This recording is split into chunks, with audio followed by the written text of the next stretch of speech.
안녕하세요, 여러분. 오늘은 하루에 딱 12시간만 굶으면 우리 몸속에서 일어나는 놀라운 현상에 대해 이야기해 드리려고 합니다. 그리고 이건 제가 만들어낸 이야기가 아니에요. 2016년 노벨 생리의학상을 받은 과학적으로 검증된 현상입니다. 저는 내과 전문의 김현우입니다. 이 채널에서는 복잡한 의학 정보를 여러분이 실제 생활에서 바로 쓸 수 있는 언어로 풀어드리고 있습니다. 오늘 다룰 주제는 오토파지, 한국어로는 자가포식이라고 하는데요. 일본의 오스미 요시노리 교수가 이 연구로 노벨상을 받았습니다. 세포가 스스로 내부의 노폐물을 청소하는 현상인데 이게 왜 중요하냐면 이 청소가 제대로 이루어지지 않을 때 우리 몸에 만성염증이 쌓이고 대사질환이 생기고 심지어 치매와 같은 신경퇴행성 질환의 위험도 높아지기 때문입니다. 오늘 이 영상 한 편만 제대로 보시면 왜 그 많은 전문가들이 간헐적 공복을 권장하는지 그 과학적인 이유를 정확하게 이해하실 수 있습니다. 그럼 먼저 문제를 짚어볼게요. 한국인의 평균 식사 간격을 아십니까? 연구에 따르면 한국인의 평균 식사 간격은 약 9시간에서 10시간입니다. 아침을 7시에 먹고 점심을 12시에, 저녁을 7시나 8시에 먹는 패턴이죠. 이 패턴의 문제는 오토파지지가 본격적으로 시작되기도 전에 다음 식사를 해버린다는 겁니다. 우리 몸은 마지막 식사를 마친 후 혈당과 인슐린 수치가 충분히 떨어져야 세포 청소 모드로 전환됩니다. 그 전환이 일어나는 시점이 대략 공복 10시간에서 12시간 사이입니다. 즉, 많은 분들이 오토파지가 막 켜지려는 시점에 다시 식사를 하면서 그 스위치를 꺼버리고 있는 겁니다. 매일 몇 끼 반복적으로요. 이게 왜 문제냐면 세포 청소가 미루어지면 손상된 단백질과 죽어가는 세포 소기관들이 세포 안에 축적되기 시작합니다. 이것들이 바로 만성염증의 연료가 됩니다. 그리고 만성염증은 당뇨, 고혈압, 지방간, 심혈관 질환 그리고 암의 공통 기반입니다. 그러면 어떻게 해야 할까요? 방법은 생각보다 훨씬 단순합니다. 복잡한 다이어트 프로그램이 필요 없고 돈도 들지 않습니다.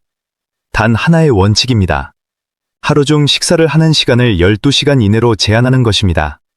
가장 쉬운 실천 방법을 알려드릴게요. 저녁 식사를 오후 7시에 마칩니다. 그리고 다음날 아침 7시에 첫 식사를 합니다.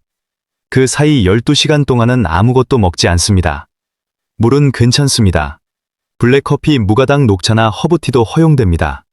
칼로리가 없는 음료는 오토파지를 방해하지 않습니다. 단 우유, 설탕, 시럽이 들어간 음료는 안 됩니다.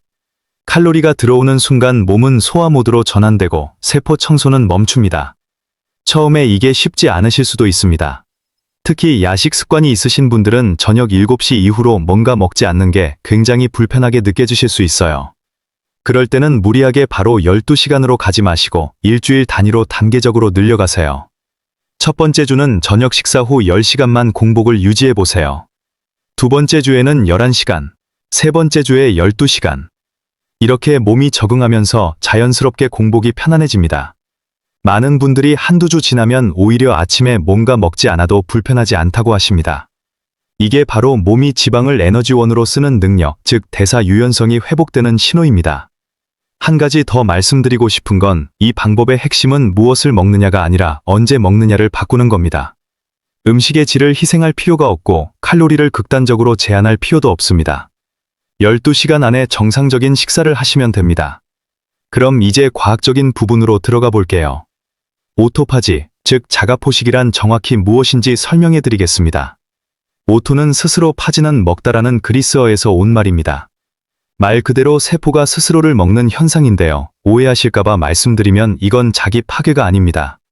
정확히는 세포 내 재활용 시스템입니다. 우리 세포 안에는 수명이 다한 단백질, 손상된 미토콘드리아, 바이러스나 세균의 잔해 같은 불필요한 것들이 계속 생겨납니다. 정상적인 상태에서 세포는 이것들을 분해해서 아미노산이나 에너지로 재활용합니다. 그런데 이 청소 시스템이 제대로 작동하려면 특별한 조건이 필요합니다. 바로 에너지가 풍부하지 않은 상태, 즉 공복 상태입니다. 음식이 들어오고 인슐린이 올라가 있는 상태에서는 세포가 성장 모드에 있기 때문에 청소를 할 이유가 없습니다. 반면 공복 상태가 길어지면 mTOR이라는 단백질 경로가 억제되고 AMPK라는 에너지 감지 효소가 활성화되면서 세포는 청소 모드로 전환됩니다. 이 청소 모드가 활성화됐을 때 어떤 일이 일어나는지 구체적으로 말씀드릴게요. 첫 번째, 손상된 미토콘드리아가 제거됩니다. 미토콘드리아는 세포의 발전소 역할을 하는데 이것들이 손상되면 활성산소를 과도하게 발생시키고 세포에 독성을 줍니다. 오토파지는 이 손상된 미토콘드리아를 선택적으로 골라내서 분해합니다. 이 과정을 마이토파지 오토파지라고 합니다. 이것이 제대로 이루어지면 세포 에너지 효율이 올라가고 노화 속도가 느려집니다. 두 번째, 비정상 단백질이 분해됩니다. 치매, 파킨슨병, 루게릭병 같은 신경퇴행성 질환의 공통점이 뭔지 아십니까? 뇌 신경세포 안에 비정상적으로 접힌 단백질 덩어리가 축적된다는 겁니다. 알츠하이머에서는 아밀로이드 베타와 타우 단백질, 파킨슨에서는 알파 시누클레인이 그것입니다. 오토파지지가 활성화되면 이런 비정상 단백질 덩어리를 청소하는 데 도움이 됩니다. 이것이 바로 공복과 치매 예방 사이의 연관성이 연구되는 이유입니다. 아직 임상적으로 확립된 치료법이라고 말할 수는 없지만 동물 실험과 관찰 연구들에서 일관되게 긍정적인 신호가 나오고 있습니다. 세 번째, 염증이 감소합니다. 세포 안에 노폐물이 쌓이면 인플라마솜이라는 염증 복합체가 활성화되어 사이토카인을 분비합니다. 오토파지는 이 인플라마솜의 과활성화를 억제하고 전신 만성 염증 수치를 낮춥니다. C 반응담배, 즉 CRP 수치가 높으신 분들이 간헐적 공복 후 수치가 개선된다는 임상 데이터가 여럿 있습니다.